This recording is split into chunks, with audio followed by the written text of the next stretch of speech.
해외 자원개발 검찰 수사 의뢰와 관련된 몇 가지 말씀드리고 싶습니다. 이번에 산업부가 검찰에 수사한 의뢰한 건 크게 세 가지 건입니다. 석유공사 하베스트 인수 관련 문제점이고요. 두 번째는 가스공사가 웨스트컵 뱅크 사업에 관련 매입과 관련돼서 주광수 당시 사장의 무리한 지시가 있었는지였고요.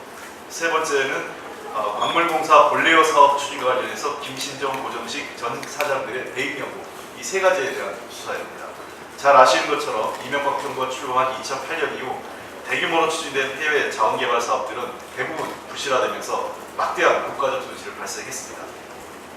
그동안 해외 자원개발에 대해서 국정감사에서 논의가 있었고요. 감사원 감사, 국정조사, 검찰 수사 등도 이루어졌지만 대부분 이 당시 산업부, 박근혜 정부 당시에 산업부나 관련 기관의 부실과 부실한 협조 또는 수사 등으로 인해서 제대로 된 조사가 이루어지지 않았고 진상규명이 밝혀지지 않았습니다. 이번에 산업부가 자체 조사를 통해서 몇 가지 내부 문건을 통해서 무리한 인수 과정에 대한 사실관계를 확인했기 때문에 검찰 수사가 되는 것입니다. 제가 대표적으로 문제가 되는 막대한 손실이 발생된 하베스트와 관련된 문건을 몇 가지 지적하겠습니다.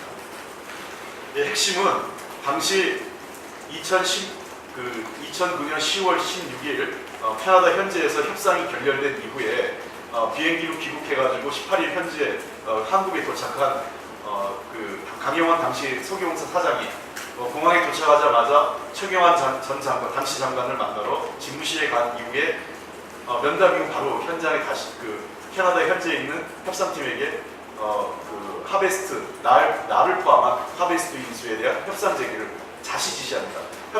본인이 가서 협상이 깨지고 온 것을 다시 지시했기 때문에 당시 최경환 장관이 지시했느냐 안 했느냐, 그리고 당시 청와대가 이것에 개입했느냐 안 했느냐인데요. 여기 문서가 지금 제가 세 가지 문건을 가지고 있습니다. 세 가지 문건은 이것이 당시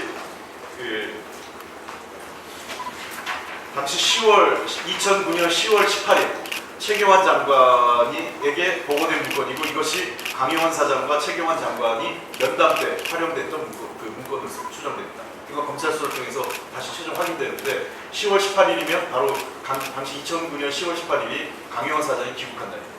그리고 최경환 장관과 면담을 했던 날인데, 여기에 뭐가 나오냐면 대응 방안에서 하베스트 에너지사의 제안을 긍정적으로 검토하되, 제안이라는 것은 나를 포함한 인수입니다.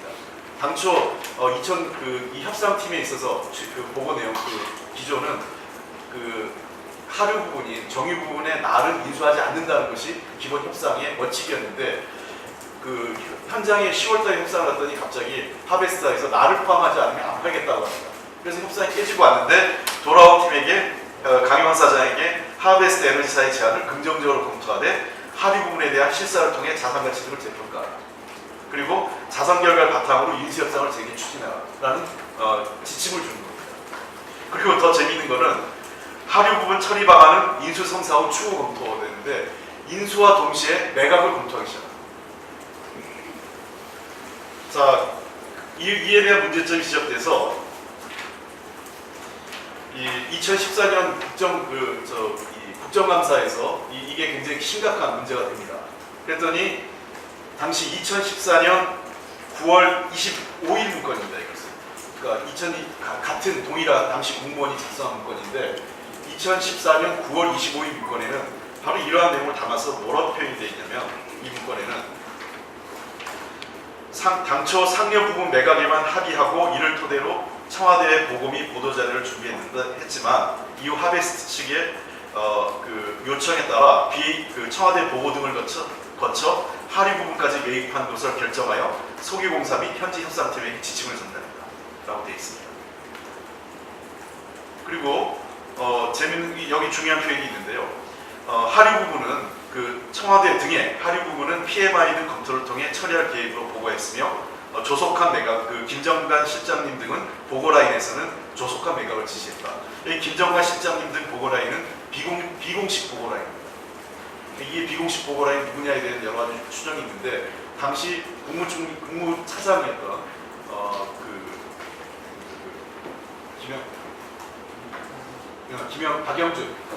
박영준 차장일 가능성이 매우 높다고 생각을 합니다. 왜냐하면 박영준 차관이 그 당시 국무 2차장이 이걸 진두지휘에 했기 때문에 이 보고라인이라는 건 이건 검찰 수사를 통해서 어떤 보고라인인지 밝혀져야 되겠죠. 그리고 이 내용도 나와 있습니다. 당시 M&A 동향, 협상 내용 및 결과 등은 지속적으로 청와대 지식경제 비서관실에 보고되었으며 담당 라인에 계속 보고했다. 그러니까 청와대에도 보고했고 담당 라인에도 계속 보고했다는 얘기입니다. 그러니까 공식 라인과 함께 청와대 지식경제부 석유공사를 이어지는 공식 보고 라인과 함께 별도의 비선 보고 라인이 이 사업을 챙겼다는 거죠. 이건 검찰 수사를 통해서 별도의 비선 보고 보고 청와대가 어떻게까지 인수했는지 확인해야 됩니다. 이게 2014년 9월 25일 산업부가 작성한 문건입니다. 그런데 어찌된 영문인지 2014년 9월 30일 동일한 문건에 내용이 동일한 공무원이 작성했는데 문건이 수정됩니다.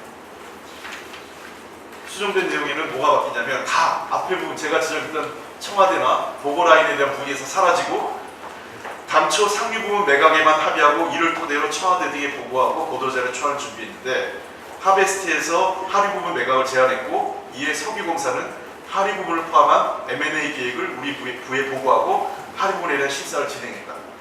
당시 청와대와 우리 부에서는 하류 부분을 포함한 M&A에 대해 공사의 의사결정을 존중했다.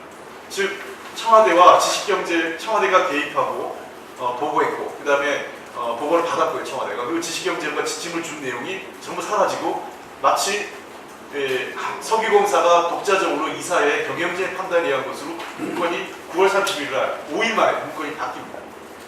이거는 국정감사 당시에 조직적인 차원에서 조직적으로 국회에 대한 허위 보고를 한 것이고 이 내용이 2015년에 실시된 국정조사의 당시에서도 최경환 당시 경제부총리가 자기는 지식경제부 당시에 의견만 청취하고 잘 알아서 판단하라고 했지 지시를 하지 않았다는 허위 증언으로 이어지게 됩니다.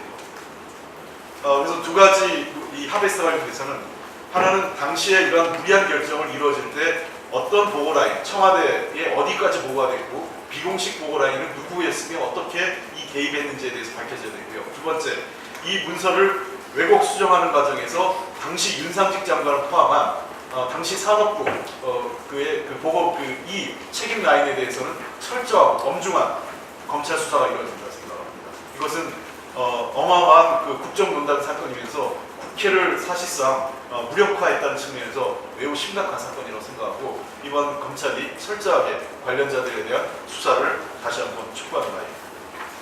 네.